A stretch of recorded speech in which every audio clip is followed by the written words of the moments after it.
ਦਰਸ਼ਕੋ break ਬਾਅਦ ਤੁਹਾਡਾ ਸਭ ਦਾ ਨਿੱਘਾ ਸਵਾਗਤ ਹੈ। ਹੁਣ ਆਪਾਂ ਅੱਜ ਦੇ ਬਾਅਦ ਗੱਲਬਾਤ ਕਰਨ ਜਾ ਰਹੇ ਹਾਂ ਰੂਹ ਦੀ ਖੁਰਾਕ ਗੁਰਬਾਣੀ ਚਾਰਾਂ ਦੀਆਂ।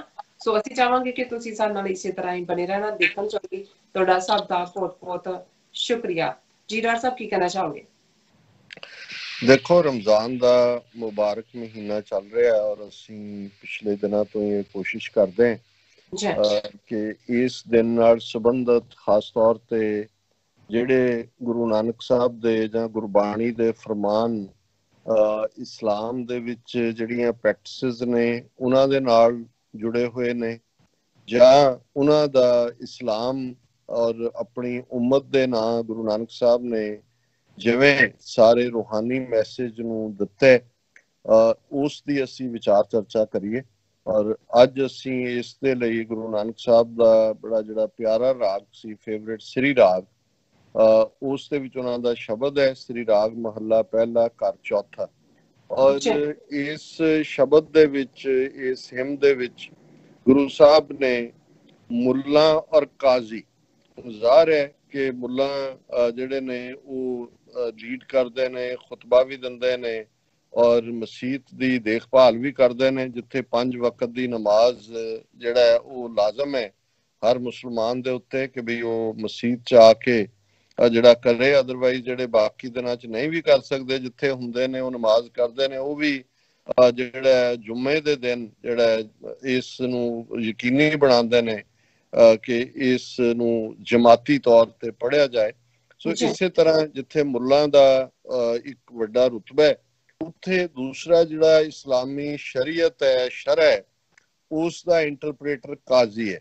ਔਰ ਜਿੱਥੇ ਮੁਸਲਮਾਨ ਸਟੇਟਾਂ ਰਹੀਆਂ ਨੇ ਜਾਂ ਨਹੀਂ, ਉੱਥੇ ਕਾਜ਼ੀ ਜਿਹੜਾ ਜਿਸ ਨੂੰ ਅਸੀਂ ਜੱਜ ਕਵਾਂਗੇ, ਜਸਟਿਸ ਕਵਾਂਗੇ, ਕਿਉਂਕਿ ਉਹ ਸ਼ਰੀਅਤ ਨੂੰ ਇੰਟਰਪ੍ਰੇਟ ਕਰਦਾ ਹੈ। ਉਸ ਨੂੰ ਜਦੋਂ ਕੋਈ ਮੁਕੱਦਮਾ ਉਹਦੇ ਸਾਹਮਣੇ ਆਉਂਦਾ ਹੈ ਕਿ ਭਾਈ ਇਸਲਾਮ ਇਸ ਬਾਰੇ ਕੀ ਕਹਿੰਦਾ ਹੈ, ਸੋ ਕੱਲਾ ਮੁਕੱਦਮੇ 'ਚ ਹੀ ਨਹੀਂ, ਓਵਰਆਲ ਵੀ ਜਿਹੜੀ ਸ਼ਰੀਅਤ ਜਾਂ ਇਸਲਾਮ ਦੀ ਇੰਟਰਪ੍ਰੀਟੇਸ਼ਨ ਦੇ ਵਿੱਚ ਕਾਜ਼ੀ ਜਿਸ ਨੂੰ ਕਹਿੰਦੇ ਆ, ਤੇ ਅਸੀਂ ਅਰਬੀ ਦੇ ਵਿੱਚ ਦੇਖਦੇ ਹਾਂ ਕਿ ਕਾਦੀ ਲਫ਼ਜ਼ ਇਸਤੇਮਾਲ ਕੀਤਾ ਜਾਂਦਾ ਹੈ ਅਰਬੀ ਜ਼ਬਾਨ ਦੇ ਵਿੱਚ। ਔਰ ਇਹ ਦੋਨਾਂ ਨੂੰ ਆਧਾਰ ਬਣਾ ਕੇ ਗੁਰੂ ਨਾਨਕ ਸਾਹਿਬ ਨੇ ਉਸ ਸੱਚ ਦੀ ਗੱਲ ਕੀਤੀ ਕਿ ਜੋ ਸਾਹਮਣੇ ਹੈ ਉਸ ਦੇ ਵਿੱਚ। ਔਰ ਇਹ ਵੀ ਇੱਕ ਗੱਲ ਦੇਖਣ ਵਾਲੀ ਹੈ ਕਿ ਜਦੋਂ ਲੰਬਾ ਵਕਤ ਜਿਹੜੇ ਮਜ਼ਹਬ ਪੁਰਾਣੇ ਹੁੰਦੇ ਜਾਂਦੇ ਨੇ, ਉਹਨਾਂ ਦੇ ਵਿੱਚ ਕੁਝ ਇੰਸਟੀਟਿਊਸ਼ਨਸ, ਉਹਨਾਂ ਦੇ ਵਿੱਚ ਗਿਰਾਵਟ ਵੀ ਆਉਂਦੀ ਹੈ, ਉਹਦੇ ਵਿੱਚ ਕਰਪਸ਼ਨ ਵੀ ਹੁੰਦੀ ਹੈ, ਉਹਨਾਂ ਦੇ ਵਿੱਚ ਧੱਕੇਸ਼ਾਹੀ ਵੀ ਹੁੰਦੀ ਹੈ, ਔਰ ਉਹਦੇ ਵਿੱਚ ਕਈ ਵਾਰ ਅਦਲ ਦੀ ਕਮੀ ਵੀ ਹੁੰਦੀ ਹੈ। ਸੋ ਗੁਰੂ ਨਾਨਕ ਸਾਹਿਬ ਨੇ ਜਿੱਥੇ ਵੀ ਉਹ ਗਏ, ਉਹਨਾਂ ਨੇ ਜਿਹੜੇ ਮਜ਼ਹਬਾਂ ਦੇ ਆਗੂ ਸੀ ਜਾਂ ਚੌਧਰੀ ਸੀ, ਉਹਨਾਂ ਦੇ ਵਿੱਚ ਭਾਵੇਂ ਉਹ ਬ੍ਰਾਹਮਣ ਹੋਣ, ਇੱਧਰ ਕਾਜ਼ੀ ਔਰ ਮੁੱਲਾ ਹੋਣ, ਜਾਂ ਜੋਗੀਆਂ ਦੇ ਵੱਡੇ ਗੋਰਖਨਾਥ, ਮਛੰਦਰਨਾਥ ਹੋਣ, ਇਹਨਾਂ ਸਾਰਿਆਂ ਨੂੰ ਇਹ ਗੱਲ ਸਮਝਾਈ ਕਿ ਜਿਹਨਾਂ ਮਜ਼ਹਬਾਂ ਦੇ ਨਾਲ ਤੁਸੀਂ ਜੁੜੇ ਹੋਏ ਹੋ, ਉਹਨਾਂ ਵਿਚਲਾ ਜਿਹੜਾ ਸੱਚ ਸੀ, ਜਿਹੜੀ ਟਰੂਥ ਸੀ, ਉਹ ਪਾਸੇ ਰਹਿ ਗਈ ਹੈ। ਤੁਸੀਂ ਉਸ ਨੂੰ, ਟਰੂਥ ਨੂੰ ਕੈਜੂਅਲਟੀ ਬਣਾ ਦਿੱਤਾ ਹੈ, ਔਰ ਤੁਸੀਂ ਆਪਣੀ ਗਰੀਡ ਦੇ ਵਿੱਚ, ਆਪਣੇ ਲਾਲਚ ਦੇ ਵਿੱਚ ਔਰ ਆਪਣੇ ਇੰਟਰਸਟ ਦੇ ਵਿੱਚ ਜਿਹੜਾ ਉਹ ਫੈਸਲੇ ਲੈਂਦੇ ਹੋ, ਇੰਟਰਪ੍ਰੇਟ ਕਰਦੇ ਹੋ, ਤੁਸੀਂ ਇਨਸਾਫ ਨਹੀਂ ਕਰਦੇ। ਔਰ ਇਹ ਕਈ ਥਾਂ ਜਦੋਂ ਅਸੀਂ ਗੁਰੂ ਗ੍ਰੰਥ ਸਾਹਿਬ 'ਚ ਗੁਰੂ ਸਾਹਿਬ ਦੇ ਵੇਲੇ 5 ਸਦੀਆਂ ਪਹਿਲਾਂ ਦੇਖਦੇ ਹਾਂ ਕਿ ਸਿਸਟਮ ਦੇ ਵਿੱਚ, ਮਜ਼ਹਬੀ ਸਿਸਟਮ ਦੇ ਵਿੱਚ ਵੀ ਕਿਸ ਕਦਰ ਕਰਪਸ਼ਨ ਸੀ। ਸੋ ਉਹਨਾਂ ਨੇ ਇੱਕ ਥਾਂ ਕਿ ਕਾਜ਼ੀ ਕਿਵੇਂ ਜਿਹੜੇ ਨੇ ਜਸਟਿਸ ਨਹੀਂ ਕਰਦੇ, ਉਹਦੇ ਪ੍ਰਥਾਏ ਗੁਰੂ ਸਾਹਿਬ ਨੇ ਫਰਮਾਇਆ ਕਿ ਕਾਜ਼ੀ ਨਿਆਂ ਕਰੇ ਹੱਥ ਹੋਏ, ਲੈ ਦਿੱਤੇ ਬਿਨ ਰਹੇ ਨਾ ਕੋਏ। ਕਿ ਵੀ ਇਹ ਇਸ ਕਿਸਮ ਦਾ ਸਿਸਟਮ ਬਣ ਗਿਆ ਹੈ ਕਿ ਕਾਜ਼ੀ ਜਿਹਦੇ ਜਿੰਮੇ ਇਨਸਾਫ ਕਰਨਾ ਹੈ, ਅਦਲ ਕਰਨਾ ਹੈ, ਉਹ ਇਨਸਾਫ ਕਰਦਾ ਨਹੀਂ ਹੈ। ਲੈ ਦਿੱਤੇ ਬਿਨ ਰਹੇ ਨਾ ਕੋਈ, ਜਦੋਂ ਤੱਕ ਉਹਦੀ ਮੁੱਠੀ ਗਰਮ ਨਾ ਕਰੋ ਜਾਂ ਉਸ ਨੂੰ ਤੁਸੀਂ ਬਰਾਈਬ ਨਾ ਕਰੋ, ਤੁਹਾਨੂੰ ਜਸਟਿਸ ਨਹੀਂ ਮਿਲੇਗਾ। ਸੋ ਇਸੇ ਤਰ੍ਹਾਂ ਬਹੁਤ ਸਾਰਾ ਜਿਹੜਾ ਜੋਗੀਆਂ ਦੇ ਹਵਾਲੇ ਨਾਲ ਵੀ ਉਹਨਾਂ ਨੇ, ਗੁਰੂ ਸਾਹਿਬ ਨੇ ਜਦੋਂ ਜਗਨਨਾਥਪੁਰੀ ਵੀ ਗਏ ਪੰਡਤਾਂ ਦੇ ਹਵਾਲੇ ਨਾਲ, ਸੋ ਉਹਨਾਂ ਨੇ ਕਿਹਾ ਵੀ ਇਹ ਕਿਉਂ ਜੇ ਪਖੰਡ ਕਰਦੇ ਨੇ ਕਿ ਲੋਟਾ ਪਿੱਛੇ ਰੱਖ ਲੈਂਦਾ ਹੈ, ਕਿ ਰਖਵਾ ਦਿੱਤਾ ਗੁਰੂ ਸਾਹਿਬ ਨੇ ਕਿ ਇਹਨੂੰ ਪੰਡਤ ਐਕਸਪਲੇਨ ਕਰ ਰਿਹਾ ਜੀ ਮੈਂ ਵਿਸ਼ਨੂਪੁਰੀ 'ਚ ਹੈ, ਮੈਂ ਸ਼ਿਵਪੁਰੀ 'ਚ ਹੈ। ਤੇ ਗੁਰੂ ਨਾਨਕ ਸਾਹਿਬ ਨੇ ਸਾਰੇ ਜਦੋਂ ਲੋਕਾਂ ਨੇ ਇਹ ਦੇਖਿਆ, ਉਹ ਹੱਸ ਰਹੇ ਨੇ, ਤੇ ਜਿਉਂ ਹੀ ਉਹਨੇ ਅੱਖਾਂ ਖੋਲੀਆਂ ਫਰੋਡੀਏ ਪੰਡਤ ਨੇ, ਉਹਨੇ ਦੇਖਿਆ ਵੀ ਲੋਟਾ ਤਾਂ ਮੇਰੇ ਸਾਹਮਣੇ ਹੀ ਨਹੀਂ ਹੈ, ਜਿਹਦੇ ਲੋਕ ਪੈਸੇ ਪਾ ਰਹੇ ਸੀ। ਉਹ ਬੜਾ ਅੱਗ ਬਬੂਲਾ ਹੋ ਕੇ ਭੜਕ ਕੇ ਕਹਿਣ ਲੱਗਾ, ਤੇ ਗੁਰੂ ਸਾਹਿਬ ਨੇ ਕਿਹਾ ਭਾਈ ਤੂੰ ਤਾਂ 3 ਲੋਕਾਂ ਦੀਆਂ ਗੱਲਾਂ ਲੋਕਾਂ ਨੂੰ ਦੱਸ ਰਿਹਾ ਸੀ ਕਿ ਵੀ ਵਿਸ਼ਨੂਪੁਰੀ 'ਚ ਇਹ ਹੋ ਰਿਹਾ ਹੈ, ਸ਼ਿਵਪੁਰੀ 'ਚ ਇਹ ਹੋ ਰਿਹਾ। ਉੱਥੇ ਗੁਰੂ ਸਾਹਿਬ ਦਾ ਇੱਕ ਸ਼ਬਦ ਹੈ ਕਿ ਥਾਨਸ ਜਗ ਪ੍ਰਿਸ਼ਟ ਹੋਏ ਡੂਬਤਾਈ ਜਗ। ਕਿ ਭਾਈ ਇਹ ਸਾਰੇ ਜਿਹੜੇ ਤੀਰਥ ਨੇ, ਪਿਲਗ੍ਰਿਮਸ ਨੇ, ਜਿੱਥੇ ਲੋਕ ਆਉਂਦੇ ਨੇ ਵੀ ਸਾਡਾ ਕਲਿਆਣ ਹੋਏਗਾ, ਇਹ ਤਾਂ ਇਹਨਾਂ ਕਰਪਟ ਲੋਕਾਂ ਨਾਲ ਭਰੇ ਹੋਏ ਨੇ। ਸੋ ਇਹ ਸ਼ਬਦ ਗੁਰੂ ਸਾਹਿਬ ਦਾ ਮੁੱਲਾ ਔਰ ਕਾਜ਼ੀ ਨੂੰ ਸੰਬੋਧਨ ਕਰਦੇ ਆ, ਉਹਨਾਂ ਨੂੰ ਇਹ ਯਾਦ ਦਹਾਨੀ ਕਰਵਾਈ ਹੈ ਕਿ ਅਸਲ ਜਿਹੜਾ ਮਜ਼ਹਬ ਨੂੰ ਮੰਨਣਾ ਉਹ ਰੱਬ ਦੇ ਨਾਲ ਜੁੜਨਾ, ਖੁਦਾ ਦੇ ਨਾਲ ਮੁਹੱਬਤ ਹੈ।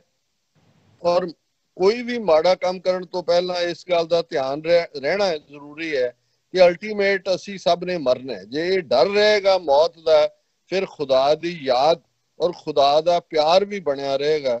ਔਰ ਇਹ ਸ਼ਬਦ ਗੁਰੂ ਸਾਹਿਬ ਫਰਮਾਉਂਦੇ ਨੇ, ਸੋਈ ਮੌਲਾ ਜਿਨ ਜਗ ਮੌਲਿਆ ਹਰਿਆ ਕੀਆ ਸੰਸਾਰੋ, ਆਬ ਖਾਕ ਜਿਨ ਬੰਦ ਰਹਾਈ ਧਨ ਸਿਰਜਣ ਹਾਰੋ। ਮਰਣਾ ਮੁੱਲਾ ਮਰਣਾ ਪੀ ਕਰਤਾਰੋਂ ਡਰਨਾ ਰਹਾਓ, ਤਾਂ ਤੂੰ ਮੁੱਲਾ ਤਾਂ ਤੂੰ ਕਾਜ਼ੀ ਜਾਣੇ ਨਾਮ ਖੁਦਾਈ। ਜੇ ਬਹੁ ਤੇਰਾ ਪੜਿਆ ਹੋਵੇ ਕੋ ਰਹਿ ਨਾ ਭਰੀਐ ਪਾਈ, ਸੋਈ ਕਾਜ਼ੀ ਜਿਨ ਆਪ ਤਜਿਆ ਇੱਕ ਨਾਮ ਕੀਆ ਆਧਾਰੋ, ਹੈ ਵੀ ਹੋਸੀ ਜਾਏ ਨਾ ਜਾਸੀ ਸੱਚਾ ਸਿਰਜਣ ਹਾਰੋ। 5 ਵਕਤ ਨਿਵਾਜ਼ ਗੁਜ਼ਾਰੇ ਪੜ੍ਹੇ ਕਤੇਬ ਕੁਰਾਨਾ, ਨਾਨਕ ਆਖੈ ਗੋਰ ਸਦਈ ਰਹਿਓ ਪੀਣਾ ਖਾਣ। ਹੁਣ ਜਿਹੜਾ ਰਹਾਉ ਦੀ ਤੁਕ ਹੁੰਦੀ ਹੈ, ਠਹਿਰਾਓ ਦੀ, ਉਹ ਸੈਂਟਰਲ ਆਈਡੀਆ ਹੁੰਦਾ ਹੈ ਸ਼ਬਦ ਦਾ। ਸੋ ਰਹਾਉ ਦੀ ਤੁਕ ਹੈ ਮਰਣਾ ਮੁੱਲਾ ਮਰਣਾ ਪੀ ਕਰਤਾਰੋਂ ਡਰਨਾ। ਹੇ ਮੁੱਲਾ, ਇੱਕ ਗੱਲ ਯਾਦ ਰੱਖੀਏ ਕਿ ਅਸੀਂ ਸਭ ਨੇ ਮਰਨਾ, ਤੇ ਜੇ ਇਸ ਗੱਲ ਦੀ ਯਾਦ ਦਹਾਨੀ ਰਹਿ ਗਈ ਕਿ ਮੌਤ ਅਲਟੀਮੇਟਲੀ ਹੋਣੀ ਹੈ, ਭੀ ਕਰਤਾਰੋਂ ਡਰਨਾ। ਗੁਰੂ ਸਾਹਿਬ ਰੱਬ ਦੇ ਲਈ ਜਿਵੇਂ ਸਭ ਤੋਂ ਉਹਨਾਂ ਦਾ ਪਿਆਰਾ ਲਫ਼ਜ਼ ਰੱਬ ਨੂੰ ਐਡਰੈਸ ਕਰਦੇ ਆ ਸੀ ਕਰਤਾਰ। ਕਰਤਾਰ ਪੰਜਾਬੀ ਚ ਕਰਤਾ ਕ੍ਰੀਏਟਰ ਨੂੰ ਕਹਿੰਦੇ ਨੇ। ਔਰ ਇਸੇ ਲਈ ਜਿਹੜਾ ਗੁਰੂ ਨਾਨਕ ਸਾਹਿਬ ਨੇ ਪਹਿਲਾ ਜਿੱਥੇ ਖੇਤੀਬਾੜੀ ਕੀਤੀ ਔਰ ਪਹਿਲਾ ਉਹ ਨਗਰ ਵਸਾਇਆ, ਉਹਦਾ ਨਾਮ ਵੀ ਕਰਤਾਰਪੁਰ ਹੈ, ਕਿ ਸਿਟੀ ਆਫ ਦਾ ਕ੍ਰੀਏਟਰ। ਔਰ ਮੁੱਲਾ ਨੂੰ ਐਡਰੈਸ ਕਰਦੇ ਆ, ਕਹਿ ਰਹੇ ਨੇ ਕਿ ਹੇ ਮੁੱਲਾ, ਸਾਨੂੰ ਸਭ ਨੂੰ ਉਸ ਕਰਤਾਰ ਤੋਂ, ਉਸ ਰੱਬ ਤੋਂ, ਉਸ ਮੌਲਾ ਤੋਂ ਡਰਨ ਦੀ ਲੋੜ ਹੈ। ਔਰ ਪਹਿਲੀ ਤੁਕ ਦੀ ਸ਼ੁਰੂਆਤ ਹੈ ਸ਼ਬਦ ਦੀ, ਸੋਈ ਮੌਲਾ ਜਿਨ ਜਗ ਮੌਲਿਆ ਹਰਿਆ ਕੀਆ ਸੰਸਾਰੋ, ਕਿ ਸਾਡਾ ਸਭ ਦਾ ਮਾਲਕ। ਕਿਉਂਕਿ ਇਸਲਾਮ ਦੇ ਵਿੱਚ ਜਦੋਂ ਰੱਬ ਨੂੰ, ਖੁਦਾ ਨੂੰ ਐਡਰੈਸ ਕੀਤਾ ਜਾਂਦਾ ਤੇ ਮੌਲਾ ਕਿਹਾ ਜਾਂਦਾ, ਮੇਰੇ ਮੌਲਾ। ਮੌਲਾ ਅਰਬੀ ਦਾ ਲਫ਼ਜ਼ ਹੈ, ਇਹਦਾ ਮਤਲਬ ਦੋਸਤ ਵੀ ਹੈ, ਖਾਲਕ ਵੀ ਹੈ, ਮਾਲਕ ਵੀ ਹੈ, ਪਾਲਕ ਵੀ ਹੈ। ਗੁਰੂ ਸਾਹਿਬ ਨੇ ਕਿਹਾ ਸੋਈ ਮੌਲਾ ਜਿਨ ਜਗ ਮੌਲਿਆ, ਕਿ ਜਿਹਨੂੰ ਅਸੀਂ ਮੌਲਾ ਕਹਿੰਦੇ ਆ, ਉਹਨੇ ਹੀ ਇਹ ਸਾਰੇ ਜਗ ਦੇ, ਉਸ ਸਾਰੀ ਦੁਨੀਆ ਨੂੰ ਉਸਨੇ ਖਿੜਾਇਆ ਹੋਇਆ। ਇਹ ਸਾਰੀ ਦੁਨੀਆ ਦੇ ਅੰਦਰ ਜਿਹੜਾ ਖੇੜ ਹੈ, ਕ੍ਰੀਏਸ਼ਨ ਹੈ, ਉਸ ਮੌਲੇ ਦੀ ਹੈ। ਔਰ ਉਸ ਮੌਲਾ ਨੇ ਹੀ ਹਰਿਆ ਕੀਆ ਸੰਸਾਰੋ, ਇਹ ਸਾਰੀ ਦੁਨੀਆ ਨੂੰ ਹਰਿਆ ਭਰਿਆ ਉਸ ਮੌਲਾ ਨੇ ਕੀਤਾ ਹੈ, ਉਸ ਵਾਹਿਗੁਰੂ ਨੇ ਕੀਤਾ ਹੈ। ਔਰ ਇਹ ਗੱਲ ਦਾ ਧਿਆਨ ਰਹੇ, ਆਬ ਖਾਕ ਜਿਨ ਬੰਦ ਰਹਾਈ ਧਨ ਸਿਰਜਣ ਹਾਰੋ। ਆਬ ਪਾਣੀ ਨੂੰ ਕਹਿੰਦੇ ਨੇ, ਖਾਕ ਮਿੱਟੀ ਨੂੰ ਕਹਿੰਦੇ ਨੇ। ਹੁਣ ਇਹ ਦੋਨੋਂ ਆਪੋਜ਼ਿਟ ਐਲੀਮੈਂਟ ਨੇ।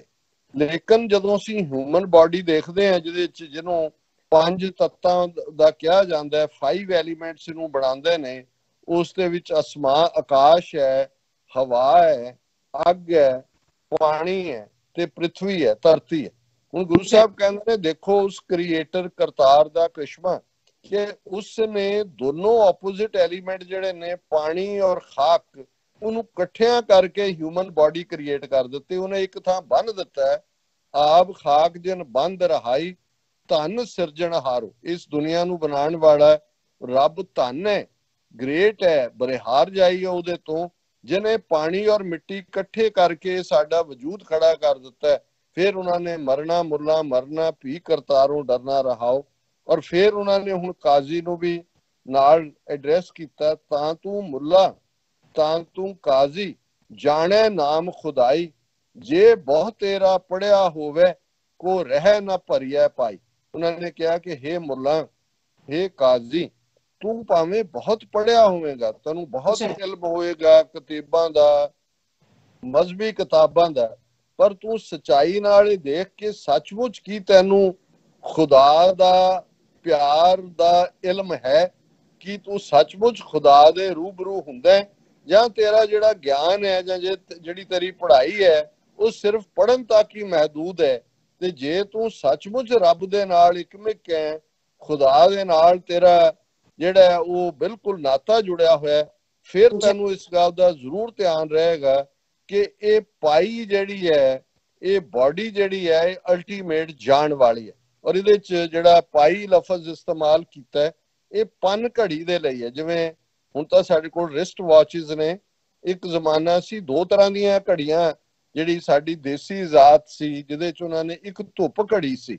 ਅੱਜ ਵੀ ਤੁਸੀਂ ਦਰਬਾਰ ਸਾਹਿਬ ਦੇ ਅੰਦਰ ਜਾਓ, ਦਰਸ਼ਨੀ ਡਿਓੜੀ ਤੋਂ ਅੰਦਰ, ਹੁਣ ਤਾਂ ਪਤਾ ਨਹੀਂ ਅਕਾਲੀਆਂ ਨੇ ਕੀ ਕੀਤਾ ਹੋਣਾ, ਉੱਥੇ ਵੀ ਉਹ ਧੁੱਪ ਦੇ ਨਾਲ ਚੱਲਦੀ ਹੈ, ਜਿਹਦੇ ਨਾਲ ਤੁਹਾਨੂੰ ਅੰਦਾਜ਼ਾ ਹੋ ਜਾਂਦਾ ਉਹਦੀ ਸੂਈ ਤੋਂ ਕਿ ਹੁਣ ਦੁਪਹਿਰ ਹੈ, ਹੁਣ ਸਿਖਰ ਦੁਪਹਿਰ ਹੈ, ਹੁਣ ਦੁਪਹਿਰ ਢਲ ਗਈ, ਹੁਣ ਸ਼ਾਮ ਹੈ।